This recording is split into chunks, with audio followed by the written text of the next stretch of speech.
Erica back on the Crafty Meraki YouTube channel, and today I thought we'd play with the Little Green Thumbs Effortless Artistry Paper Collection. So in this pack there are 4 of this, so it's the same set and they've all been colored 4 different ways. So I'm actually one of them that have colored these. Yes, there I am. But I thought we might do something a little fun with these today. The reason I want to use these is because my husband and I are actually in the process of like planning and planting our garden. So I thought this could be us.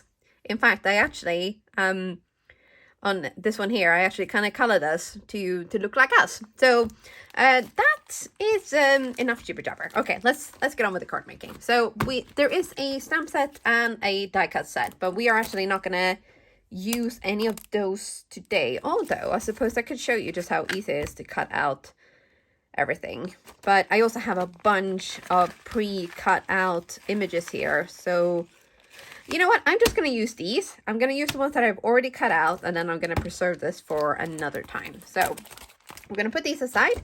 And then I thought I might use this Dancing Feathers background, because it's kind of, with a little bit of imagination, you can kind of think that this is like a tree stump. So I thought I might ink blend a little bit of brown and a little bit of green at the top and kind of leave the middle clear, and then put some of these cutie pies down. So we are first, I don't know whether we should pick the images. No, you know what? We are going to make our background. So what we're going to do is we are going to grab some Atelier inks from Ink on 3. So we're going to have the Twiggy Brown and also the Goddess Green. So what I'm going to do is I'm going to do what I actually said. I'm going to do kind of a little bit of brown and then a little bit of green. So I'm going to be using some blending brushes, and we are going to just do kind of a little bit of a, I wonder if we're going to do a light coat or a thick coat. Maybe we should, tell you what, we're going to do a little bit thicker at the top, and then kind of as the canopy is spreading out, just work with me here.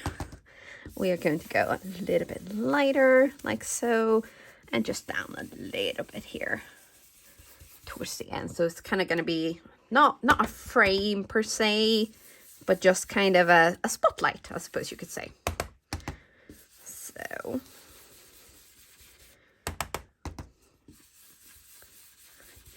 here we go. Maybe a little bit more up there in the corner as well.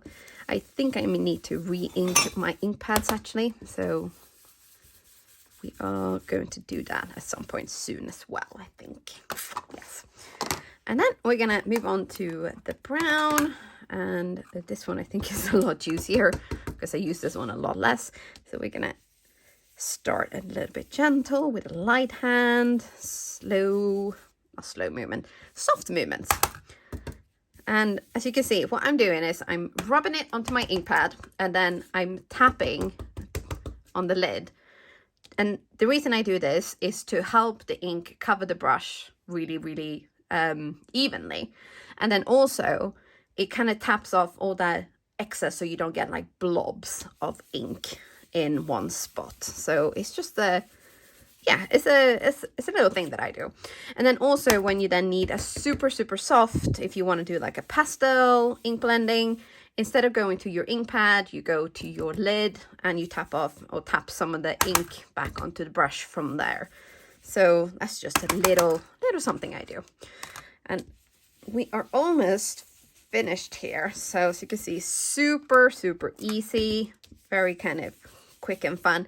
But because of this background that's got this lovely pattern, it's just more exciting, I think, anyway. So ink blending on a die cut background is definitely a super fun way of just adding some interest and extra kind of color, because you can see like along the lines here where the pattern is, it's picked up the color even more, so it just kind of makes it pop even more, I think.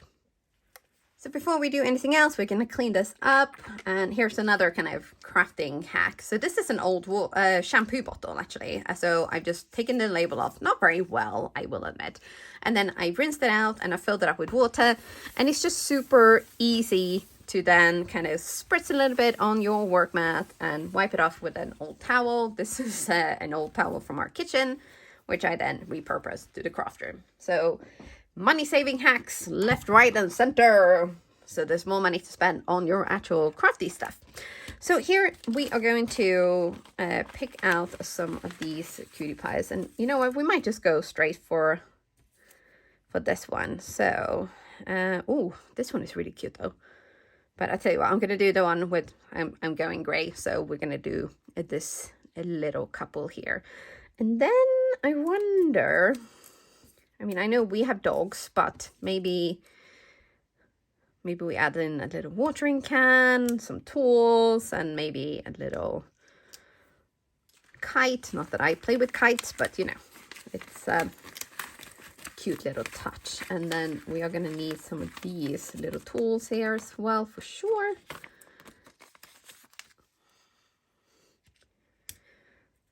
And a little spade. Oh, let's go for a red handle one. And then maybe we add in a little snail as well. Keep our garden healthy. Oh, and a little butterfly. Definitely keep our biodiversity thriving. So, shall we maybe even add a couple of these, like so.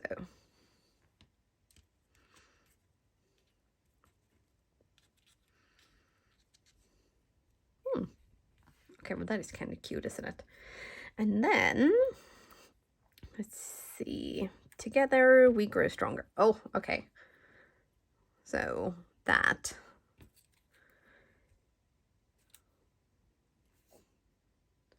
might be the one. So these are from the paper pack, and I've actually just trimmed them down into sentiment strips. So, or maybe no, I think that should go on top. Maybe together we grow stronger.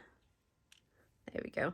If you hear some plinging in the background, it's the church bells in the village that I live in. So every hour, quarter past, half past, quarter to, and on the dot, they do a little pling-a-ling-ling session. And it goes all the way until midnight. It is, yes, a source of frustration at times. But you know what? I think we are going to glue this down, and maybe, you know what? Maybe we'll add in a little birdie as well. Like that. Yes. Okay, we're going to do this. I thought initially I was going to glue everything flat, but I changed my mind a little bit halfway through. Surprise, surprise.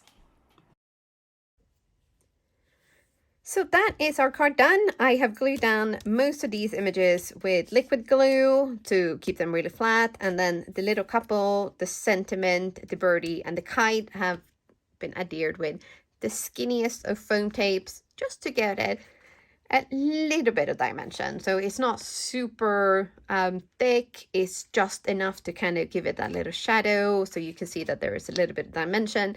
But this turned out so much cuter than I'd pictured it in my head. So I'm super, super happy with that. And apart from the fact that I didn't show you just how quick and easy it is to cut these out, it's so, so easy. It takes hardly any time at all. And you can have cards made in literally minutes. So most of this, apart from the gluing, has all been done in real time. So that is like how quick and easy it is, really.